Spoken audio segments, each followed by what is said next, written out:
When I think of Arkham Asylum, I like to think of what it was before it was an asylum, specifically Arkham Mansion. I like to think about when the it was actually owned by an Arkham. That tree died when Amadeus and the death of his wife and child. But when Amadeus was a kid, his mother lived with him, and his father, and before them, it was more generations of Arkham. I like to picture the mansion, what it was before all that tech and those filing cabinets and all of that, and what young Amadeus would have felt walking through those corridors lit only by the occasional blast of a lightning bolt and the candle that he held in his hand. I like to think of the corridors of Arkham Mansion lit only by candlelight, and the ambient sounds of thunder and rain in the background. Picture Dracula's castle or Frankenstein's mansion, stuff like that. Gothic horror, and all those things Arkham Mansion was at one point, until it was turned into an asylum for the unwell, for the criminal scum of Gotham City. And when it was turned into an asylum, it had its own haunting tales, but those corridors of the asylum, the mansion that once was lit only by candlelight, still exists in the mansion. Parts of it have been untouched since Amadeus himself, sealed by wooden planks and mechanical doors and things like that.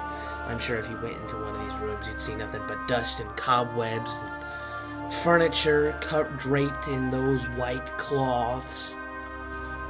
But those rooms are just as haunted as some of the cells upstairs. These areas are haunted by the family, the Arkham family, and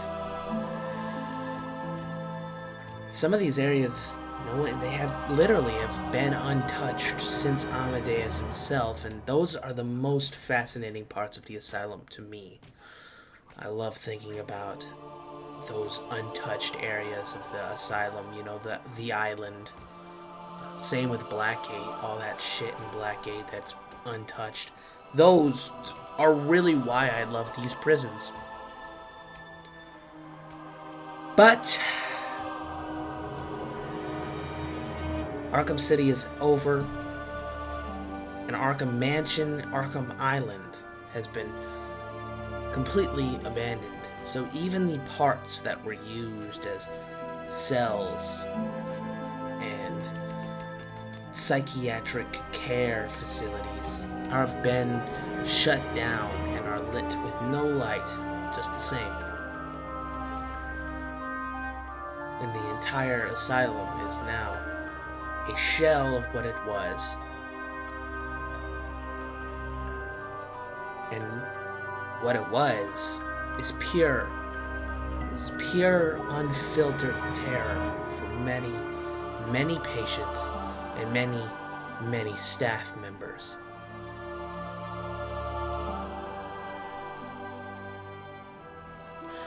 When Joker died, he was moved to a morgue where doctors performed an autopsy on the clown, Prince of Crime. He laid there on his, whatever they call it, the cots or whatever the hell they call it, and an aura lifted from his bones of pure chaos. I mean, it was still thick and heavy in that room. I mean, you can almost hear laughter, even though he was dead. There's a presence about the Joker that is just unmatched. And you could feel it if you were in that morgue with that dead body. Now, the doctors uncovered something terrifying. You see, there was a layer of dead skin on top of his actual flesh. That when they peeled it back, they revealed a thumb drive that said, "Do not open until Xmas." Unfortunately, the doctors opened it, and what came from the disgusting flesh of the Joker was green gas made from cheese whiz and rust. And unfortunately, those doctors dropped dead right there and then. Now, the thumb drive remained on the body, and when Gordon rushed into the morgue, he found the doctors and he concealed the thumb drive for Batman, but he took the body with him when he left because he knew that no one was safe around the Joker, and even when the Joker is dead, no one is safe when the Joker is involved. So he took the body, he rushed it to a place in Gotham City that no one knows of other than himself. And he planned on telling Batman where this place was, so that because they had one more job to do together. But before he could tell Batman where the body was, a broadcast over the entire city was released, starting with Batman. The broadcast goes as follows. "Forgive me for this corny-ass Joker voice that I'm about to present to you guys. Greetings, Batman. You never thought you'd see me again so soon, did you? But you should have. Because in this town, is anyone ever truly dead? That's right, Batman. Joker's back from death's door. Heaven wouldn't take me, so if I'm in hell, then it must be Gotham." I'm kidding, Batfool. Oh, the look on your face is priceless. I mean, I just assume it is. It's not like I'm there to see your ugly mug personally. If you're viewing this, then it must mean that I've kicked the old bucket. A moment of silence, please, in memory of yours truly. What? Don't you have anything better to do than dance on my grave? Of course you do. Just because I'm the dearly departed doesn't mean the party has to stop. Sheesh, I'm dead, not dead and gone. It's always the ones you leave behind that are the most heartbroken. You, your kid's sidekick, the IRS. I'm sure I'm leaving some people out. Oh, and poor Harley. She'll take this harder than anyone. Makes me think while I was alive, I shouldn't have treated her nicer. And then in the broadcast, Harley Quinn comes in. Hey, Mr. J. You think they ran any movies in this theater? Quiet, you! You'll ruin everything! Get over here! And then Harley runs out of the room. They're probably in the projector room. Do me a favor, Bats. Can you smack her around a bit for me? I'll miss doing that most of all. With the time I have left, which granted isn't much, I'd like to give back as a way to cheer everyone up. I found cash always does the trick. But how do I inform everybody? I'm not too late or too early to have my obituary printed. I can't even take an ad in the penny saver. So I'll just go ahead and announce my death early. It's a joke no matter what the outcome. You see, everyone's been all protocol this, cure that, which has left my boys plenty of time to go unnoticed to get my message out there. That's right. While you've been busy flapping your wings around the city, I was able to gain access to the GCR tower and tap into it.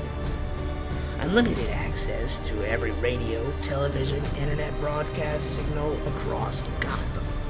So go ahead and switch to any station. I can wait, but don't take too long. I rot fast. Hello, Gotham. I'm coming at you dead from inside Arkham City. Yes, I'm afraid it's true. Your esteemed clown prince of crime has met my untimely death. But how rare is it that I can provide my own eulogy?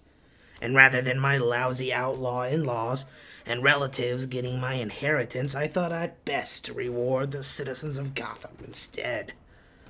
I've been squirreling away money over the years. Seems I've been quite the successful entrepreneur. And now one of you can be the lucky recipient. So I make this challenge to all of you. The one that finds my body and returns it, care of one Harleen Quinzel, will be rewarded to the tune of the $100 million. That's tax-free, folks, set up in an offshore account of your choosing. Now go. Remember, everyone is now your competition. I might be inside Arkham City, or out in Gotham. Pay a visit to your doctor and check all the hospitals. Check everywhere a dead body might be hiding. There's money at stake. Trust me, you can rest when you're dead. I've done so much to this city. It's now time for Uncle Joker to give back. Happy hunting. By now, you've seen Gotham rally to find me, with all their attention focused my way. I didn't want you to feel left out. I've got something special just for you. A parting gift for having played the game. Do you hear that, Batman? It's the sound of life. Tick, tick, ticking away. Or maybe it's just the bombs attached to the walls of Arkham City. In 1 hour, explosives will rip open the walls surrounding Arkham City, allowing every inmate to walk free. Kablooey! They will not pass go. They will not collect $100 million, but will go straight to Gotham. All of them. By the way, Arkham City already knows about its early parole. They're dying to get out. You now have less than 1 hour to find the master code I've hidden to deactivate the explosives.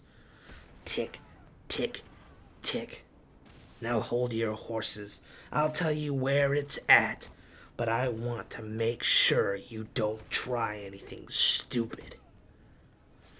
You see, the cops have their hands full with all the riots and the fires and the greed. There's not enough of them positioned to stop our returning good citizens. Next time the city wants to raise taxes to hire more cops, you might want to dig into your wallet, you cheapskate. Nor is there enough time for you to locate all the bombs around the walls of Arkham City to shut them down. Once one is tampered with and goes off, they all go off. Then down comes the wall to all of Arkham City. Blah, blah, blah, blah. When are you gonna give him the clue? Joker says to himself with a puppet hand motion. Oh, you know what? It's probably in the Woody voice as well that he is. If you say, I need a hand, I'll bop you.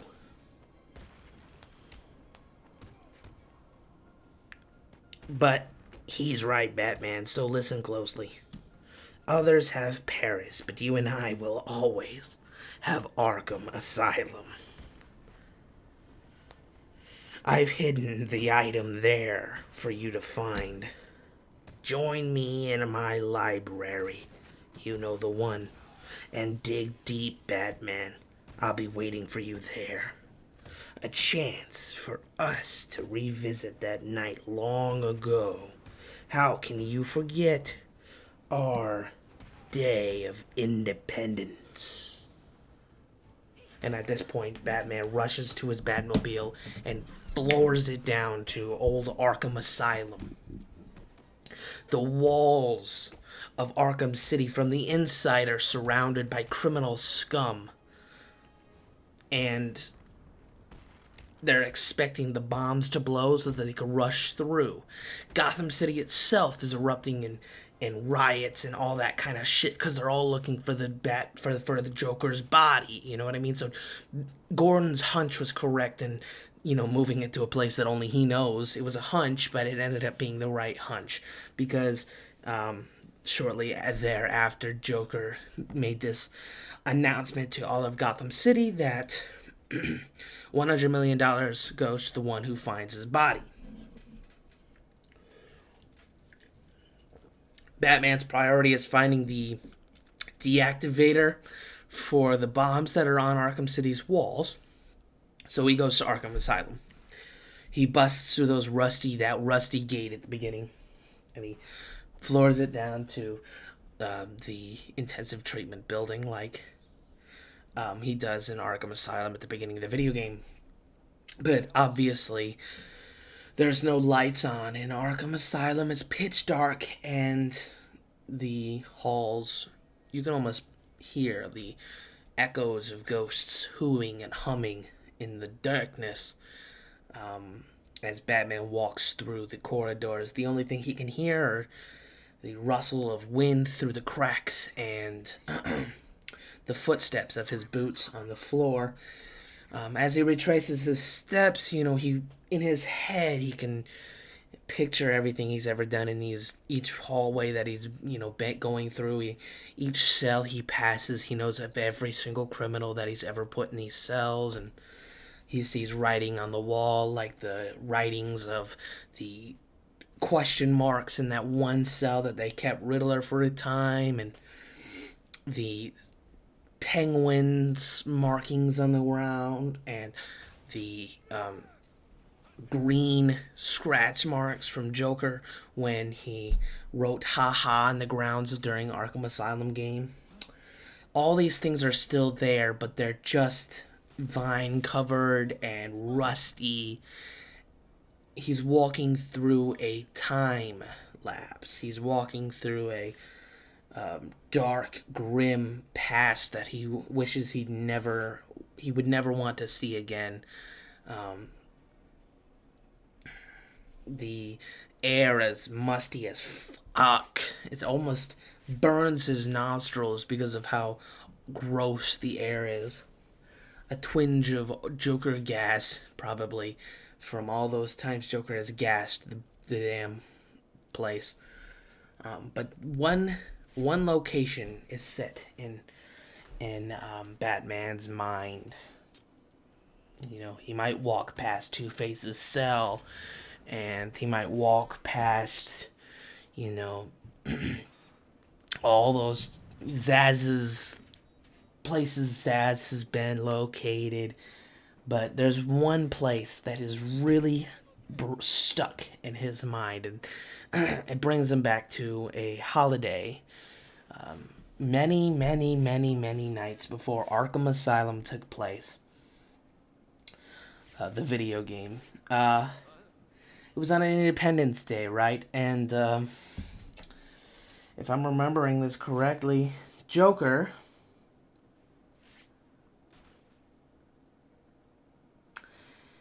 threw some kind of poison at Batman.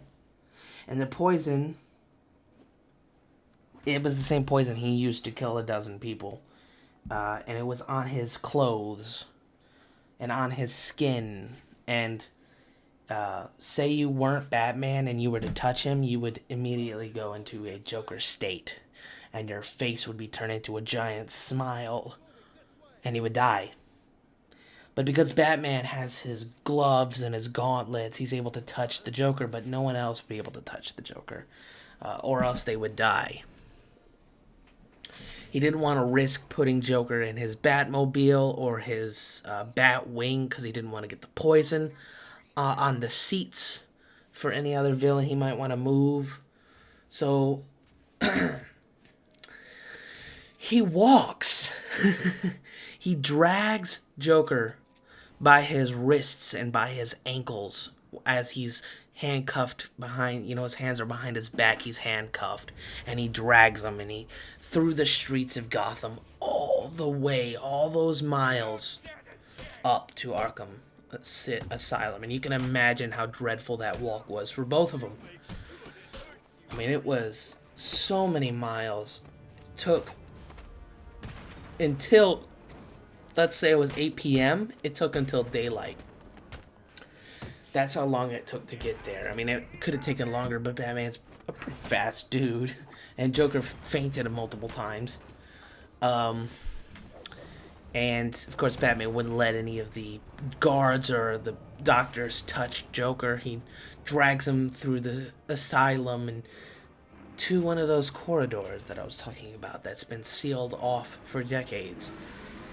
He takes him deeper into the bowels of Arkham Asylum, a place where Batman knows no one else would go, because it is one of those areas that has not been touched in decades. There's a little closet area that's just concrete, and it's like a little cell. He strips Joker of his clothing, butt naked, and throws the little scrawny ass into the closet. And gives him a bucket to shit in and a pipe to feed him when food arrives, because he can't risk any guard or anyone coming down with the food, because Joker's too dangerous for that.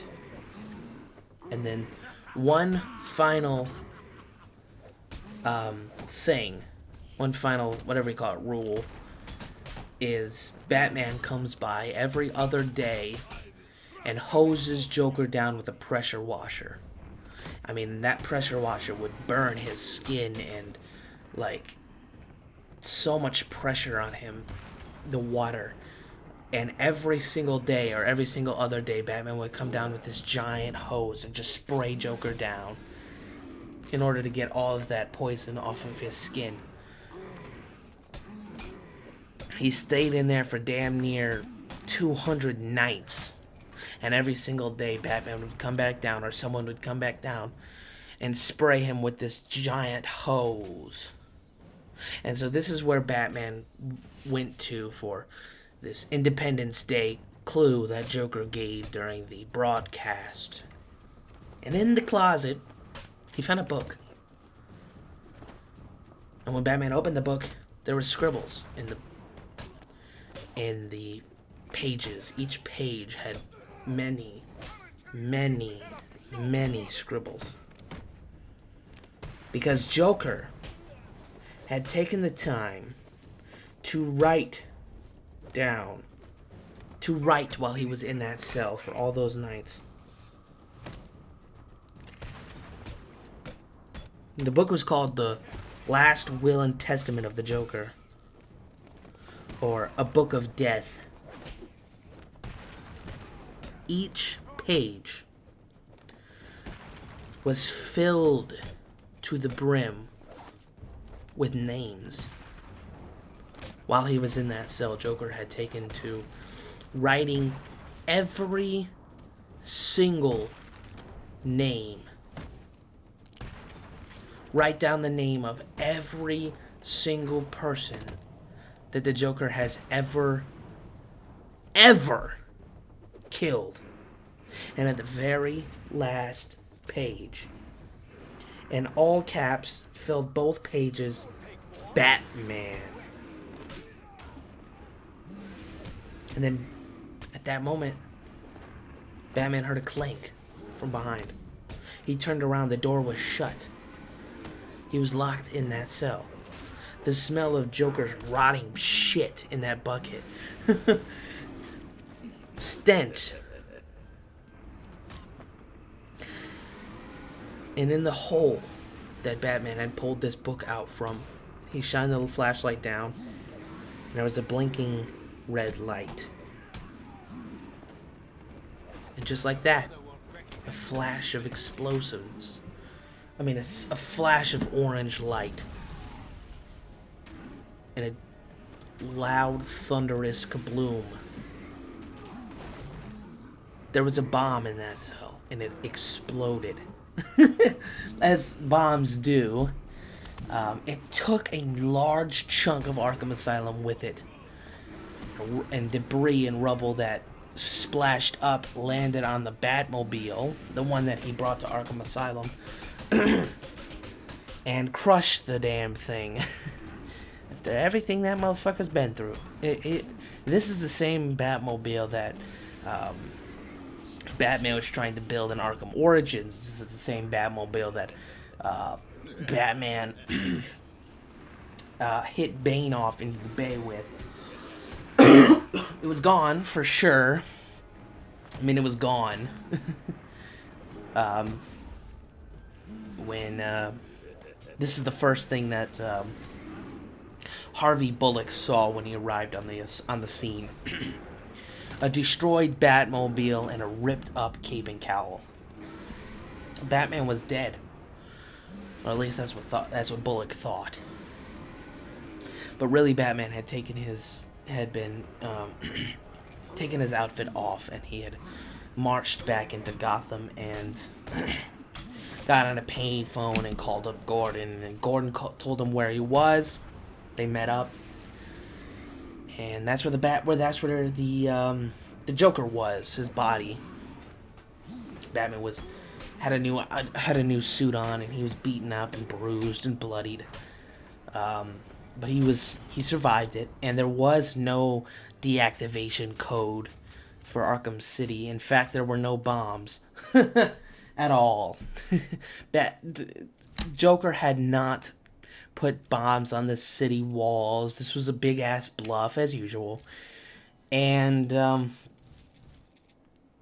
this is when Gordon handed him the thumb drive, and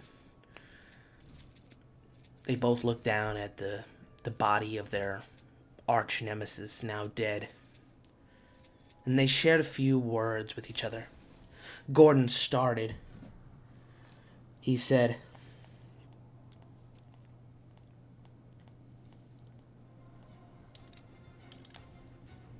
"So that's it then. Before we go through with this, is there anything from him you want to keep? Now would be the time. I mean, for evidence. I wasn't trying to imply..." That cracked, toothy grin of the Joker. Smiling even in death. "I don't need any more trophies," Batman said.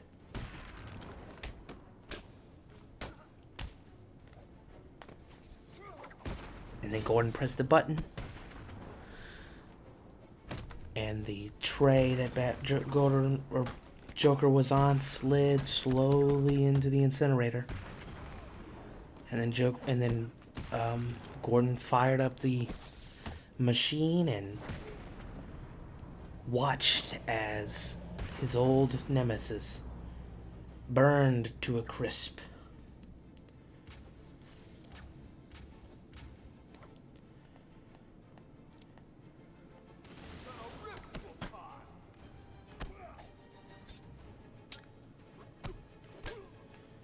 I can't even begin to imagine what it was like inside.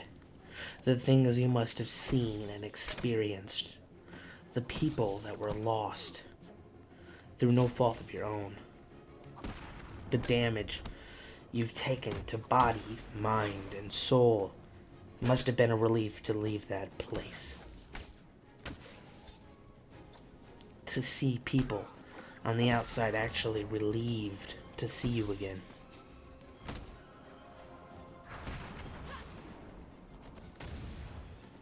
In the end, you did your job. You stopped him. Something that's all you can do.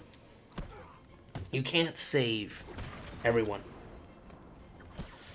Don't allow yourself even a second of remorse. He was a killer, a mass murderer, and bad things happen to people like that.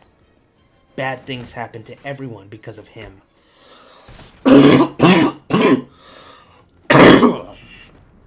After everything, after Barbara, I wish I could have killed him myself. Sorry, that came out wrong. Look, I'm just glad we're finally meeting about this. I won't have to hide his body anymore. When you brought him out to us, to me, I knew I couldn't allow anyone near him. Even dead, they would have torn him apart. I couldn't trust him with anyone. The actions some foolish cadet could hurt the department or elevate the clown to a martyr. It was my responsibility now to get him out of there before things got even more heated, more dangerous. My wife is staying at her sister's place until this blows over. I can't take a chance on her safety, not if someone comes after me to retaliate. For the past few weeks, I've had to move his body from location to location until we could meet. A good night's sleep is a luxury I haven't had. You were right to be worried. The city is tearing itself apart over him. He planned it that way.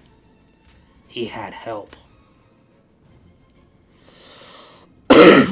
Everything the Joker ever wanted to happen was set into motion even before the cops entered Arkham City.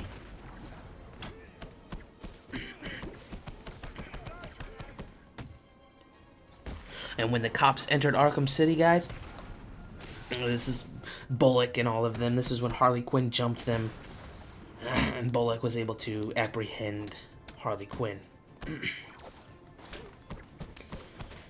and take her to a holding facility where she broke out, and this is when she regrouped, and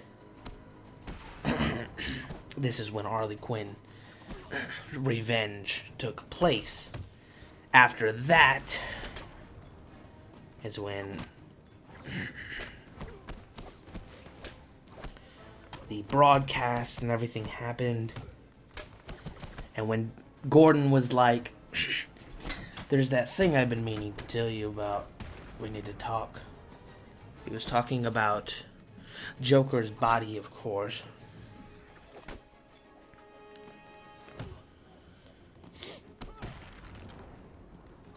And at the end of everything, guys, and the last crisp of the Joker was burned down to the bone. Burnt straight, pure black. Batman walked away and said, "Tonight, it ended. No more laughs." And that's the end of Joker. Joker's gone. Now, with Joker's gone and Joker's depart, there was a dramatic drop in crime. A dramatic drop in crime. Now, you can blame Joker for this. His chaos. Let me pull up the wiki real quick. You may be wondering what was on that flash drive that the doctors found on Joker's body. Well, it contained a video recording entitled "The Last Will and Testament of the Joker," where he explained in detail his reasoning for inducing chaos in Gotham. Not long after this, Gordon was somehow affected by Joker's toxin, which forced Batman to break Harley Quinn back out of prison in order to find the location of the antidote for the toxin. Batman, while able to find the antidote, was led into a trap and had to battle Killer Croc. With the help of Aaron Cash, Batman was able to immobilize Croc and cured Gordon in time.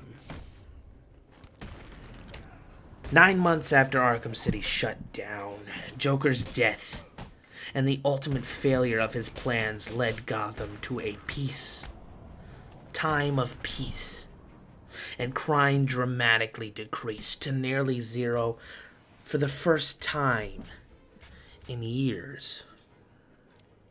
Without the Joker's chaotic and murderous presence plaguing the streets of Gotham, the citizens never felt safer, and other criminals became much more quiet and relatively neutral.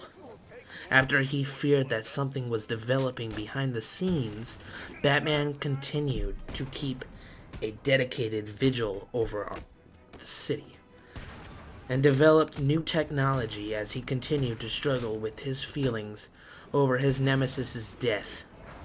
However, without Joker's hold over the criminal underworld, a power vacuum was left in place as the other villains began to seize the opportunity to gain control over the criminal element for their own designs. So, yeah, criminals are much more neutral, and the streets are quieting down for the first time in ages. But, on the other side of the coin, Batman is blazing down the streets with the new Batmobile that has live rounds and is built to turn into a fucking tank. I mean, he's breaking more bones than usual. He's tossing people around like they're baseballs. He's becoming a little bit less held back in his approach on crime, and any crime that does happen, the very little bit of crime that does happen. I mean, some criminals don't want to give up that easily. Like Calendar Man tried something and learned that was kind of a mistake. But he had him on the ropes for a little while there, and right before he got Batman in his palm and crushed him, he let go. That was the final straw for Batman. He knew something was up. I mean, Harley Quinn is teaming up with Penguin. And Harley Quinn is teaming up with Penguin. That is not a goddamn good thing. Something's happening behind the scenes. And on top of that, Batman is having visions, nightmares of violence and blood. He's seeing blood in his dreams, and I'm like, this is heartbreaking, but he's envisioning himself killing both Nightwing and Robin in his dreams. And as of recently, he's been seeing visions of his past nemesis laughing at him in the darkness with his blood-red lips and his bright green hair. His face shrouded in darkness, but you could see that smile. You could see that smile in the darkest of corners. I mean, he can see it, and they are giggling at him. The Joker is giggling at him as he kills his sons. And he's killing criminals. I mean, this is a side tangent, but there are criminals who are turning up dead. Less effective criminals, to say the least, are turning up dead. Less useful criminals are turning up dead. And that could be anyone. I mean, that could be that could be not Joker. He's dead. That could be any criminal on the planet, and that could be Batman. People are saying that they're seeing visions of bat-like figure killing people, but they've been saying that for years, especially after Joker died. They blame him for that, for killing the Joker, but it wasn't him. Batman doesn't kill.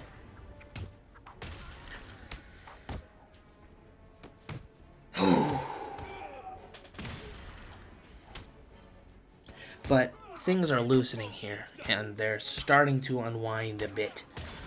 I mean, come on, Harley Quinn teaming up with Penguin? Or Harley Quinn teaming up with... I mean, she's been seen teamed up with Penguin. That's not a good thing at all. So that, you know... But we shall see how things progress. But overall, the streets are safe. Through thick and thin and everything that's going on, the streets are safer, and Batman is a tank. But the streets are safer.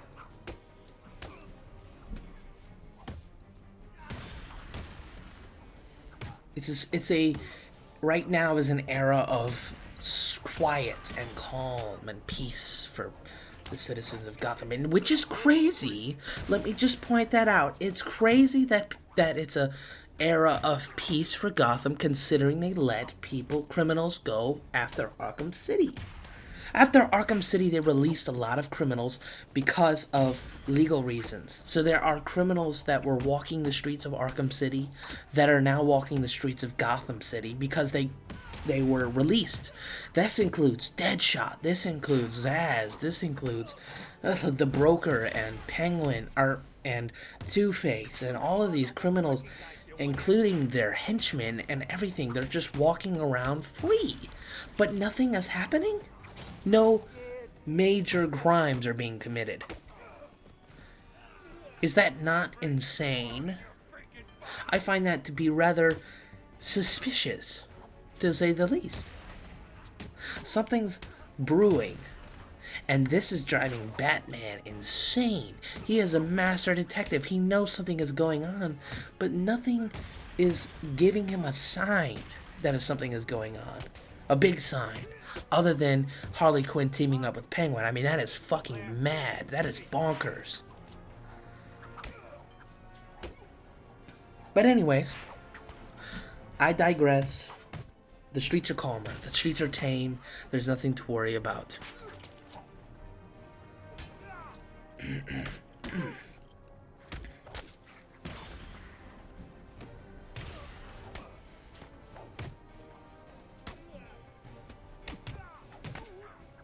And I'm going to end the video here, guys. But before I go, I want to point something out.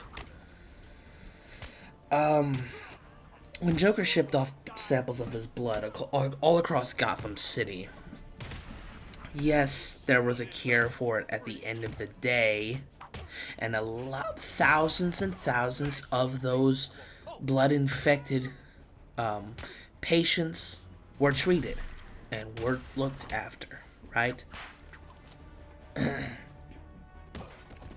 But I'm just going to end it here on this note. Keep in mind that some people did not get perfect treatment for the Joker blood.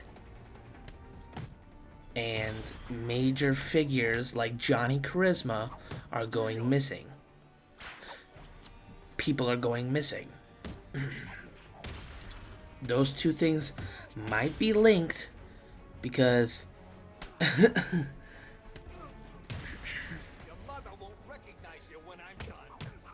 they might be linked. Alright, and I'm going to end this video here, guys. Thank you guys so much for watching. If you guys liked it, please press subscribe and give me a like. I know it was a bit of a rant. Alright. Thank you. Bye.